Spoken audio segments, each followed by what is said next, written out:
So can you believe it? Today is December the 1st. We're just a few short days, depending on how you count it, 25 days away from Christmas. And it's the most wonderful time of the year, right? That's how the song goes. It's the most wonderful time. Yes? No? Okay, no. It's the most wonderful time of the year. But it's also undeniable. It's also undeniable that it's the most stressful time of the year. And we know from study that this season can just be overwhelming. It can be busy. And you got to buy presents for people who have everything. Like, what do you get someone who has everything? And there's all of these social expectations that you got to go to all of these parties and all of these events because it's Christmas. And there's all of this. And there's financial strain that happens. And if there's any kind of struggles or any kind of broken relationships in your family, it all just gets magnified during this season. And there's just this sense of if things are off, they're really off at Christmas. And here's what Christmas does. I've seen this happen year after year. This is what December does. This is what Christmas does for all of us. Christmas is like a magnifying glass. It's like a whoa, hello. It's like a magnifying glass. And so whatever is happening... Oh, hello. That dolphin's hat is in my face. Right? It's a magnifying glass. Whatever is happening in your life, Christmas or December magnifies it. So, for example, if you're lonely and you feel alone and you say you would like to be married but you're not married, what does Christmas do? It just magnifies it. It brings it right up in your face. Or say you're in debt or you're having financial strain. There's strain or financial. You're living paycheck to paycheck. You're looking at your account balance every week and you're sweating. What does Christmas do? It just magnifies it. It brings it right up into your face. If there's some kind of sickness, if you or your family member or a loved one has sickness or cancer, or maybe someone has passed, what does Christmas do? It magnifies it. If there's any tension in your family, if there's any brokenness, any strain, if there's just weirdness in the relationship, what does Christmas do? It magnifies it. It just brings it out. If you're busy and overwhelmed and life is just winning and you just feel like you're just on this treadmill just trying to keep up, what does Christmas do? It just magnifies it. If there's stress in your life, anxiety, if you deal with depression, what does Christmas do? It magnifies it. It just magnifies it. And so that's what December does. And so today, and for the next 4 Sundays through December the 22nd, we're going to be in a series that we're calling Wrapped Up in Christmas. And if you kind of feel wrapped up here already, but here's the picture I want you to have, okay? Let's just say that you and I agreed today, and we can't all agree because this won't happen, but let's just say we all agreed that we were going to meet for coffee on Friday, January the 3rd. Let's just say, hey, 10 a.m., we're going to just meet over here at Madruga Bakery, and we're going to grab some coffee, and we're going to talk. What would be the story that you would tell? Like what would be your story? Because I think you've got 2 different versions of the story that you could tell. And here's the 2 stories. I'm going to need a little help here. Lester Martinez, come up here, sir. I'm going to need some help for you. Yeah. Oh my goodness. Come over here. Come on, don't be this. Sorry. Yeah, you need to go to the gym, bro. Come on. All right. Mercy, come up here. I'm going to need you over here, please. Come over here. Yes. Yes. Right over here. Yeah, I knew you were. You wear that sweater, you're ready for it. You know what I'm saying? All right. So I think there's 2 stories you can tell. Okay. So one story is it's going to look something like this, and it's going to look. It's for your mouth. No, I'm just kidding. One story is going to look a little something like this, Lester, where when we get together for coffee on the 3rd, one story. Oh yeah. Oh, this is good. Yeah. Hold that right there. One story is going to look like this, right? We're going to meet for coffee on the 3rd, and you're going to come in. You won't physically have wrap on. If you do, you'll be a little weird. But you'll come in, and the story will go something like this. I'm exhausted. My batteries are depleted. They don't feel like they can charge. I'm so glad December's over. I'm so glad the holiday's over. It was crazy. It was exhausting. Whew, right? That's one story. Now, the other story is, this is going to be dangerous because if I mess up your hair, you'll get mad at me. The other story is this, right? You're going to come in and there's going to be joy, right? And you may still be... my casting is good. I knew what I was doing, right? But the other story is we meet for coffee on the 3rd and you come in, right? And there's a bounce in your step. And yeah, you can still be tired because I'm going to be exhausted, right? But you can be tired. But the idea is you can come in and go, man, I was there, I was present. When I was with family or when I was with friends, I wasn't like physically there, but mentally or emotionally somewhere. I was like present. And I invested in relationships and I had deep conversation. It was meaningful and it was life-giving. And so the picture I want you to have is when we meet for coffee on January the 3rd, are you going to look like this? Oh, God bless you. Or are you going to look like this? Will you give our volunteers a big hand? Thanks, Craig. Don't steal my hat, please. That's the picture I want you to have. Now, I'm having fun with that, and I wanted to have some fun. But here's the real danger. I gotta pause here for a minute and issue a warning. And this warning's to me as much as it is to you. There's a real danger here. And yeah, it's funny. It could be wrapped up, or hey, we could have the elf hat. But the real danger is that there's a lot at stake here. Actually, you're at stake. Your friends, your relationships, your family, if you have kids, your kids are at stake. I believe your purpose and meaning in life is at stake here. Because this issue that we're talking about today, this idea of being wrapped up in Christmas, it really, if you really get down to it, it's really a hard issue. It really gets to the core of you. It really cuts to the soul, right? And we can kind of be funny on the surface, but when you get down to it, there's a real danger here, because if we were to meet for coffee on the 3rd and your December got out of control, like December was just frantic and it was busy and you just hurried and you wished it away and you missed opportunities and you were just overwhelmed. You see, because busy is the enemy of love. And frantic keeps you from living well. It can keep you from knowing other people. Like hurry actually can destroy your soul. And could you be so distracted and so rushed and so preoccupied this month that you actually settle for like a mediocre version of your life? It's cool. I mean, could you actually skim your life instead of actually living it? Could you just kind of skim through the month of December instead of actually living it?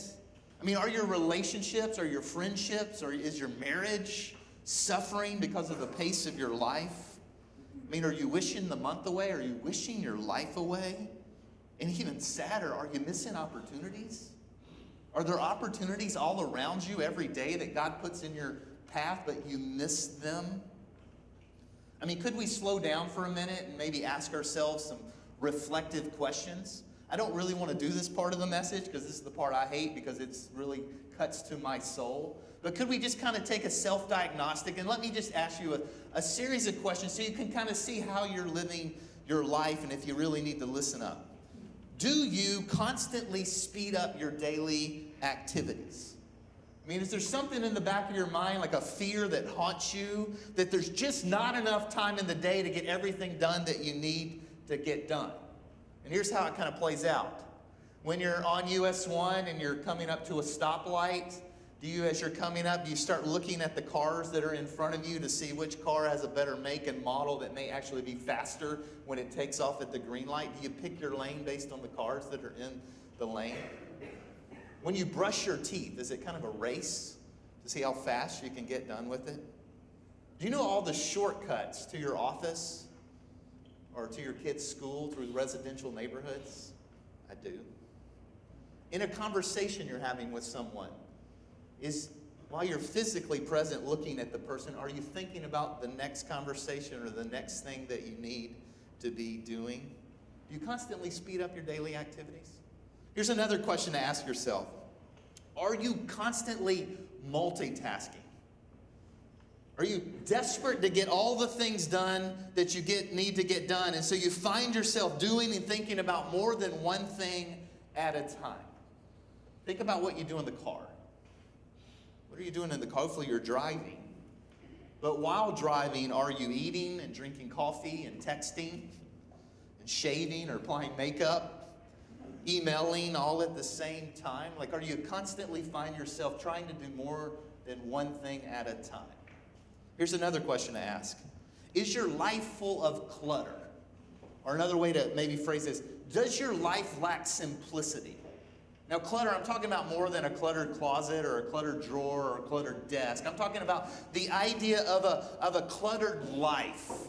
Like if you were to show me your calendar, is your calendar cluttered? Are you overscheduled?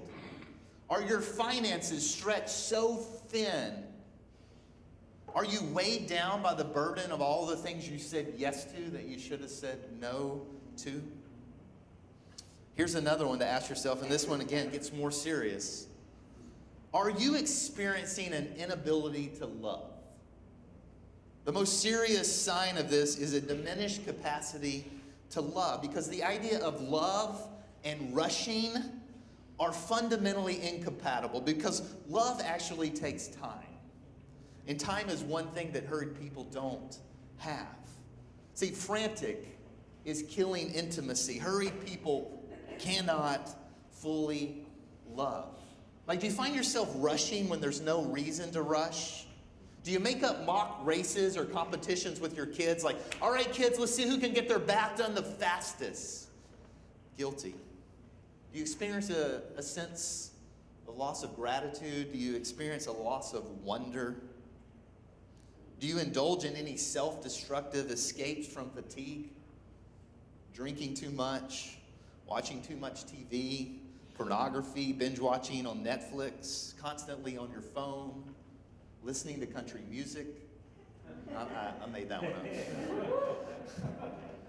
See, I don't like to admit this, and this message may be more for me than from anybody else in the room, but my life can easily get out of control. I like to live at a fast pace, but if I don't do something now, if I don't do something at the beginning of the month of December, I will be the one that is like Lester, that is wrapped up with way more wrapping paper than he had on. I will be the one that's wrapped up in Christmas. I'll be the one that comes to coffee on the 3rd of January, whose batteries are completely depleted and who is exhausted and who cannot, for some way, find a way to recharge. I want us to look today at a writing by a guy named Luke.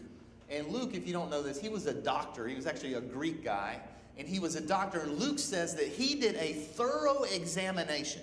That Luke did a thorough examination, and he met with all of these eyewitnesses, and he did a thorough examination, and he took all of these eyewitness accounts, and he wrote an orderly account of the life of Jesus.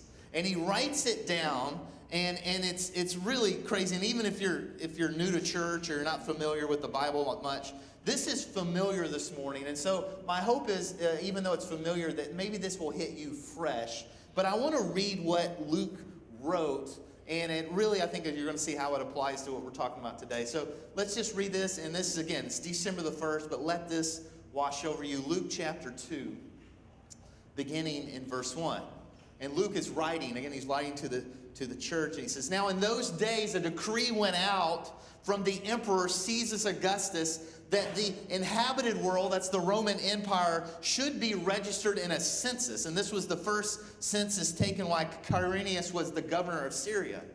And everyone went to register for the census, each to his own city. And so Joseph, he also went up to Galilee from the city of Nazareth to Judea, to the city of David, which is called Bethlehem, because he was of the house and the family of David, in order to register with Mary, who was betrothed to him. That's an old word for engaged, to be married, and was with child. And when they were in Bethlehem, the time came for her to give birth. And she gave birth to her son, her firstborn, and she wrapped him in swaddling clothes and laid him in a manger because there was no private room for them in the inn. And then Luke says, in the same region there were shepherds. They were out in the field keeping watch over their flock by night. And it says, the angel of the Lord stood before them, and the glory of the Lord flashed and shone around them, and they were terribly frightened. But the angel said to them, "Don't be afraid, for behold, I bring you good news of great joy, which shall be for all people.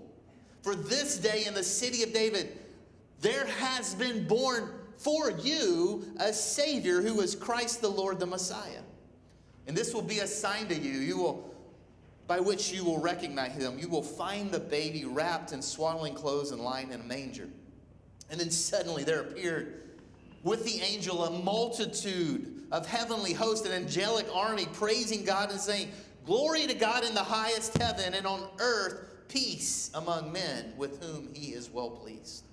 And when the angels have gone away from them into heaven, the shepherds began saying to one another, "Hey, let's go straight to Bethlehem and see this wonderful thing that has happened, which the Lord has made known." And so they went in a hurry and found their way to Mary and Joseph and the baby, and he lay in the manger. And when they had seen this, they made known what had been told to them about this child. And all who heard it were astounded and wondered at what the shepherds had told them. But Mary treasured all these things, giving careful thought to them and pondering them in her heart. And the shepherds returned, glorifying and praising God for all that they had heard and seen, just as they had been told. You know, it's interesting. I've always found this interesting. So Luke, again, he's Greek. He goes and he says, I do an orderly. He's a doctor, so he's very smart, educated. He does an orderly interviews. You know, one of the people that Luke interviewed was Mary. And so Luke interviews Mary, and he gets her firsthand account of what happened. And I think that it's interesting that as she remembers, as she tells him the story, the thing that Luke highlights, the thing that hits him is this. He says, "But Mary treasured all these things, giving careful thought to them and pondering," that's a good word, "and pondering them in her heart."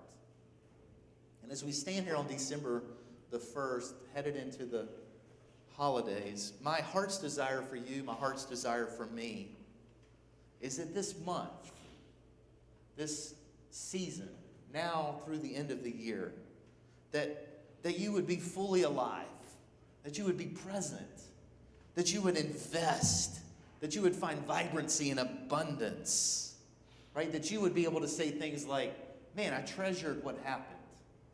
I gave careful thought. Like I thought, I pondered," not a word that we use, I pondered it. You see, but you're going to have to fight back, because everything in culture, everything in daily life tells us to go faster. And so we would have to swim upstream. We would have to fight our default setting, because there's something in the water. It's just something that says that busy is awesome. Right? What happens when you ask somebody, "Hey, how are you doing?" Or "What's going on?" "Busy." Busy, right? It's like it's a badge of honor. It's like, "Yeah, man, I'm busy. I'm important. Like I'm something about it." But here's the truth. Busy comes at a cost. Busy comes at a cost. A cost to you, a cost to your family, a cost to your loved ones, a cost to your friends. And here's the reality. You're going to end up somewhere. And my hope and my prayer is that you end up somewhere on purpose. That you don't just go with the flow and end up my prayer is that you end up somewhere, but you end up somewhere on purpose. Because the frantic pace, the busyness of December, it will cause you to lose a sense of gratitude. It will cause you to lose a sense of wonder. If you keep up the pace, if it's just too much, you will find yourself incapable of really loving. You'll just skim the surface and miss the life that you are actually called to live. And it's more than a busy schedule. It's more than just a frantic pace or a bunch of Christmas parties. It really comes down to this idea of a disordered heart. It comes down to the issue of your core, of your soul. And so my challenge to you and me today is that we've got to slow down. We've got to breathe deeply. We've got to be present. And so how do you do that? Again, we got 25 days. We've got the month ahead of us. How do you find rest this Christmas? How do you do what we saw there? How do you treasure and ponder and think carefully? How do you slow down and actually enjoy the month of December? How do you invest deeply in people and in community? One of the best quotes I've ever heard from this is from a guy named Dallas Willard. He says this. He says, "You must ruthlessly eliminate hurry from your life You must ruthlessly eliminate hurry from your life. There's this sense of proactivity. It's not going to just happen. You have to be proactive and intentional in order to ruthlessly eliminate hurry from your life. And it doesn't mean you won't be busy. There's stuff to do. Jesus was busy. Jesus had more to do than he could ever do. But there was something more. He was present. And so can I just offer a few practical suggestions? There's a lot of things I could say to you and me today, but here's just a few things that I think we could do this month that could really help us live instead of react. The first thing I've put down is this. We need to practice slowing.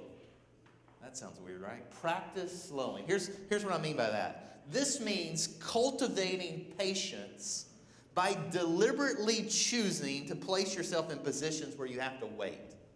That sounds weird, right? Cultivating patience by deliberately choosing to place yourself in positions where you have to wait. Here's one way I've been trying this, okay? Because again, this fights against everything that's inside of me, okay? I have been trying, okay, and I've been trying this out for a couple of months, and it's so-so. I've been trying on US 1 to always just drive in the right-hand lane. Like instead of weaving in and out like I normally like to do and try to get ahead, right? I just say, you know what? I'm going to chill. I'm going to leave a few minutes early.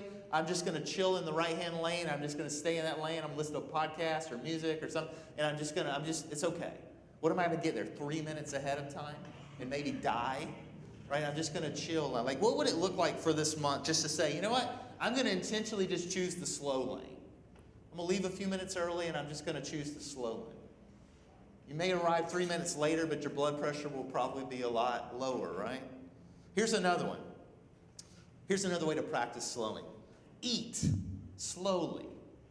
Man, our culture is like, my kid, I didn't even ever talk, my kids just like how much food can I cram in my mouth in 30 seconds, right? It's like it's a competition. No, that's July the 4th at Coney Island. No. This is not a hot dog eating contest, right? What would it look like to just intentionally don't eat in the car, don't just run through the drive-thru and throw food in. Like, what would it actually do to sit down and force yourself to actually breathe between bites? What would it look like to chew your food, right? It sounds silly, but right, how much would that just help you slow down? Here's another one. This is one we need to all do. How do you practice slowing? I think the only way really to do this is to schedule it. Okay? I don't know about you, but if I don't schedule it, it will not happen. Right? We have a saying around here. We say, put it on the calendar, because if it's not on the calendar, it's just a good idea or a good intention, but it's never going to happen. Right? And so what would it look like to actually look at your week schedule? Right? And I know you're busy, I know you're successful, but you can actually do this. Look at your calendar and put in there, write slow or slowing or breathe, whatever word you want to write in your calendar. Actually put time into your calendar. We go, hey, for this block of time, I'm actually just going to stop what I'm doing, and I'm going to breathe, and I'm going to slow. I'm going to be intentional.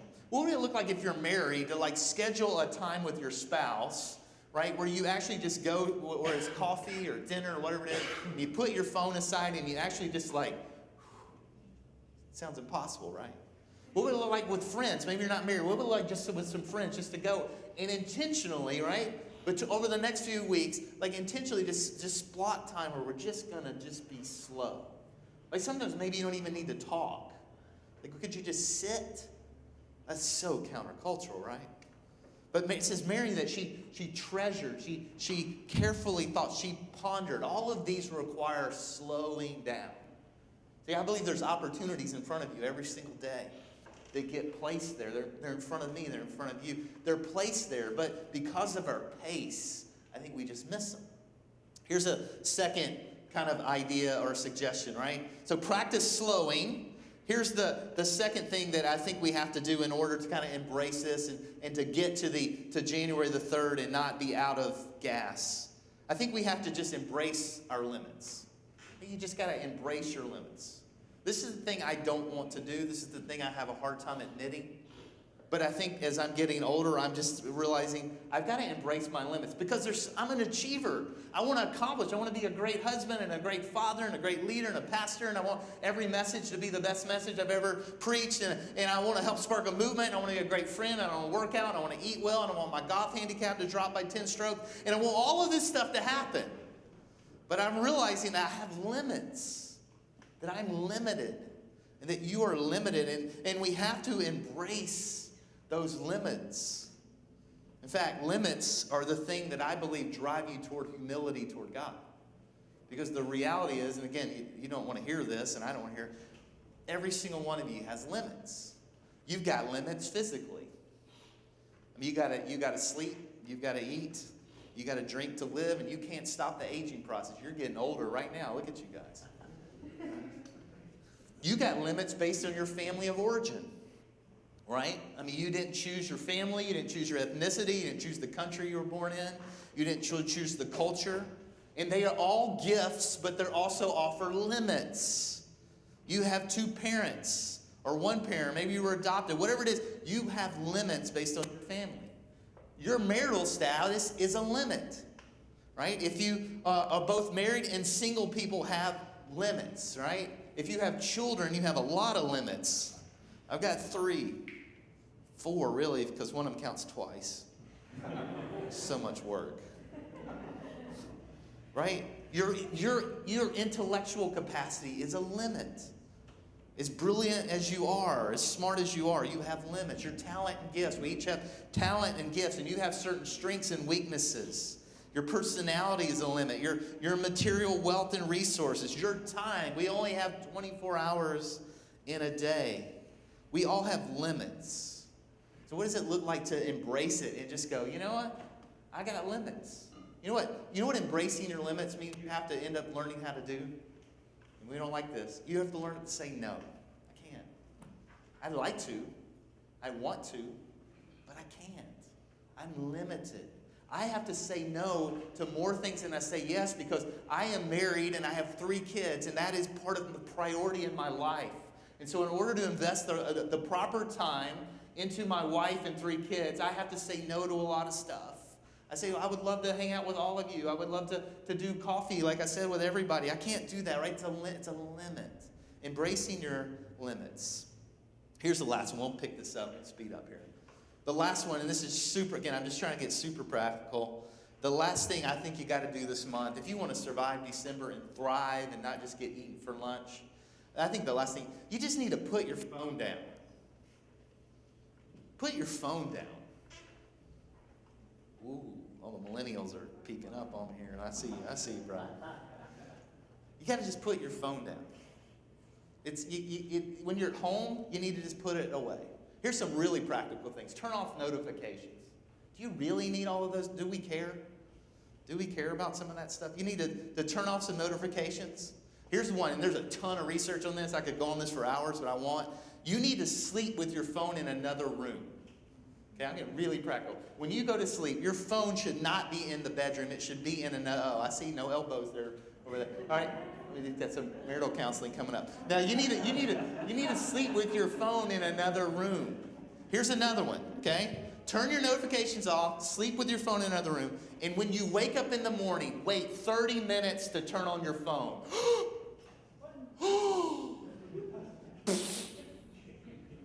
Could you imagine what your day would be like if you actually woke up and had your coffee, breathed a little bit, maybe prayed a little bit, waited 30 minutes before you turn? What's going on? Oh my goodness, did I miss anything? Uncle Bob ate steak last. Oh my God. Who cares? Set some limits. Put some limits on yourself. Just try it for a month. Put some limits on yourself. Because I think today what's happened is we've traded wisdom for information. I think we've exchanged depth for breadth. I mean, it's like this microwave. We want everything now. And so I think we can put away the phone. So practice slowing this month. Embrace your limits. Put down your phone. And instead, invest deeply. I think the call to you and to me today and this month is slow down and invest. Be present. Don't skim through the month. Don't just do the December at the surface. Like, go to the depth. Like, what are the opportunities that are in front of you the next 25 days, the next 30 days? Like, well, I believe God puts opportunities in your path every single day, and they're right there. But we're either like this in our phone, or we're so distracted, or we're so like frantic that we just blow right past the opportunities. And there's opportunities all around us. Like, what would happen? Like, what do you think would happen in your family if you slowed down and just were present? Like, what would happen with your friends? In your office? I mean, you have coworkers that are just hurting. They're wearing a nice front on the front, but something's going on, and you just like, what would happen in you, to your blood pressure, to your anxiety level, if you just slowed down a little bit? I mean, what would you see? Who would you see? What important conversations would actually take place? I must ruthlessly eliminate hurry from my life this month. You must ruthlessly eliminate hurry from your life this month. And I believe it's an issue of the heart, not just an issue of the calendar. It gets to your core and to your soul, because I want you to love deeply. I want you to live well. I want you to enjoy life. I want you to breathe. I want you to live your life.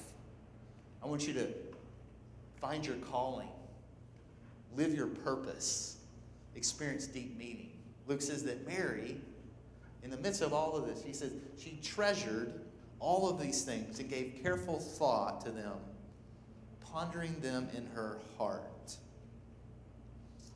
So we meet for coffee on Friday, January the 3rd. What's the story you're going to tell?